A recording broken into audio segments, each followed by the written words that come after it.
Hi, my name is Stephanie, and today I want to tell you about my thoughts on functioning labels. So functioning labels refers to the labels like high functioning or low functioning when it comes to autism. If you've been watching my channel for a while, I'm sure you've noticed me refer to what I have as high functioning autism. A lot of people have asked me how I feel about functioning labels, and honestly, I had just been using high functioning because that was what I was told when I was diagnosed, and it is something that I was familiar with hearing a little bit about when I had been looking around the autism community in my time of research. I did not know that it was a debated issue, and I think that's a thing with a lot of autism issues or terms or whatnot, that a lot of people feel very strongly about different things. And so today we're gonna just kind of look into why, and then I'm gonna give you my thoughts on it. So the reason high functioning and low functioning exists is mostly for the government to be able to put you in like a systematic box. Because when you're filling out forms, you can't like sit there and just try to like completely describe somebody. You just tick off a box and you keep going, right? So they determine what kind of needs or benefits or whatnot based on your functioning level, etc. In general, low functioning can refer to people who are nonverbal, who can't hold a job, who need a lot of support in day-to-day life, whether that's even down to how to brush their teeth and use the bathroom, or if it's just they can't function without someone with them, if that makes sense, in society. Whereas high functioning might be someone who is verbal, can probably hold down a job or go to school. They don't need to learn the basic things. They've kind of got that stuff down. They can function well in society. So just like with the diagnostic process for autism, the low functioning versus high functioning can vary from doctor to doctor and from whoever's testing you or whatnot. So some people go by the things that I mentioned, as well as an IQ test saying if you're below a certain point, you're considered low functioning. If you're above a certain point, you're considered high functioning. There's a lot of different kind of generalized criteria, with high functioning being you can function well in the way society wants you to, with interacting with people in general. You can, go get your groceries without needing assistance.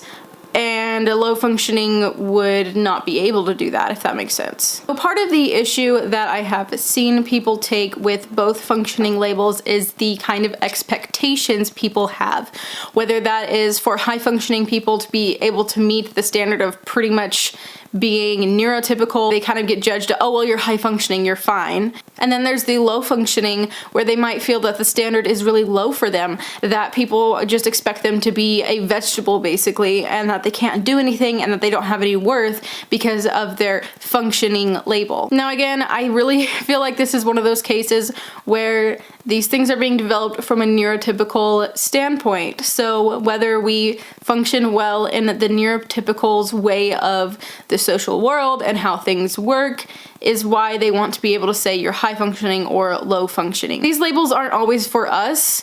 They're for the people who don't understand. They're for, just government checkboxes and healthcare junk, which is a whole nother issue, which I would be willing to look into if you're interested. I've heard that it's really difficult with the functioning labels to get assistance and stuff like that, so I'd be willing to look into that if you're interested.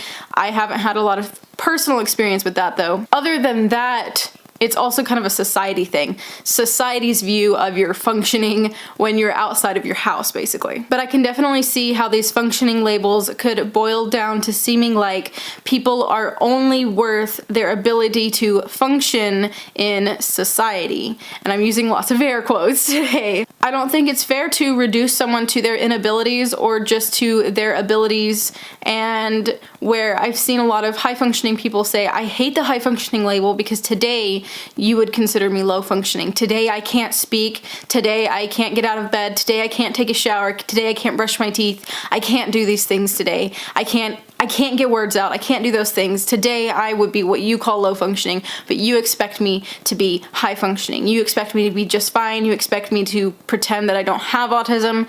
So there's that. And then you have people on a low functioning end who are just seen as what they can't do. Oh, you're nonverbal. You must not understand anything. You must be stupid. Why do we have to deal with this person? And oh, do you see them doing this weird thing in public? And that's all you can do, right? You can't really do anything, right? Why even bother talking to them? Because, you know, they don't have a say. Like, to be minimizing people to just a function label sucks. And so I can definitely see where people are coming from, where people say even like low functioning, oh, well, they can't achieve anything because they're low functioning, or poor them, they must have a terrible life, or their family must be so sad because they're low functioning. Stuff like that can be really damaging. And another thing I have seen was that, especially Autism Speaks, which is another thing I'm interested in looking at, because from my perspective, before I was diagnosed and started looking so much into this stuff, I thought Autism Speaks was, well,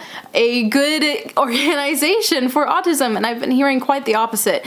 And I've heard that organizations like Autism Speaks use the functioning labels against autistic people and saying that, well, you're high functioning, so you don't really know what it's like to have autism, and you can't speak on the behalf of people on the lower functioning end because you don't have low functioning, or you don't even really know what it's like to have autism at all because you're high functioning.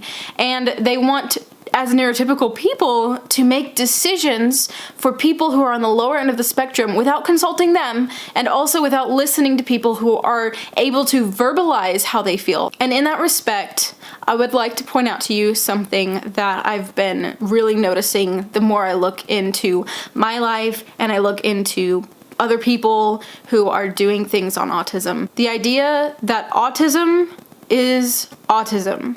I feel like sometimes as a high functioning autistic, people think that I am closer to a neurotypical than I am to someone on the spectrum who is low functioning. I watch the channel Fathering Autism. I'm sure probably all of you are aware of it. If you're not aware of it, you should really check it out. It's really awesome, especially if you have any children with autism, because the Moss family, that you could probably totally relate to how they deal with things and things that, you know, they do and everything. But I personally relate most to Abby, or Abigail, and that is their teenage daughter with severe or low functioning autism. I watch her and I see me. Like, I feel like I see just this exaggerated sense of me. I wouldn't say that we have the same personality, but I think that, I don't know, there's just something about her that I relate so deeply with. And so when I see her and I think that people want to make decisions for her, like Autism Speaks, and minimize her existence and minimize who she is, and then say that people who are on the same spectrum, who relate so deeply with her, don't have a right to say anything and don't have a right to relate, or don't really have real autism. I think that is just stupid and painful. And I don't know, because when I was first looking into this, I was like, well, you know, I'm not like that. I'm not like Abby. I know how to brush my teeth. I know how to go do these things without prompting, without someone like walking around and having me do that. I don't run off. I didn't have to go to a special school and all these things. And when I was first looking at that, I wasn't, you know, like that.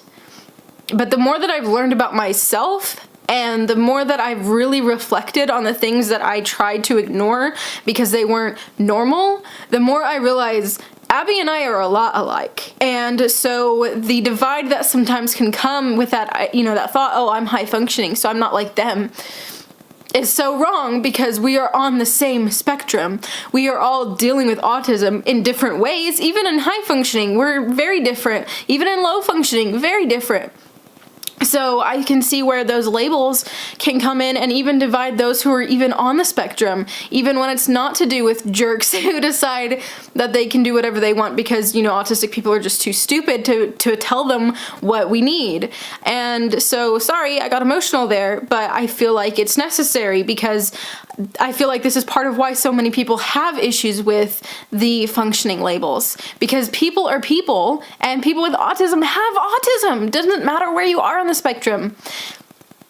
And I can get it from the neurotypical point of view. I can get it from the everyday person's point of view because I came from that point of view when it comes to not having a lot of knowledge or not understanding why something might be hurtful or why something would be like that. And I'm not here to be like, oh, you know, you're terrible for using the functioning labels. I'll still probably say I'm high functioning. And the reason why I think some sort of label is still necessary despite the things that it can cause is because the labels are not for us. The labels are for people who are not on the spectrum. And honestly, it's quite a convenient tool when I don't want to sit and have a 40-minute conversation with someone who's ignorant about autism. I can just say, yeah, I have high-functioning autism, smile and walk away because I don't want to have this conversation.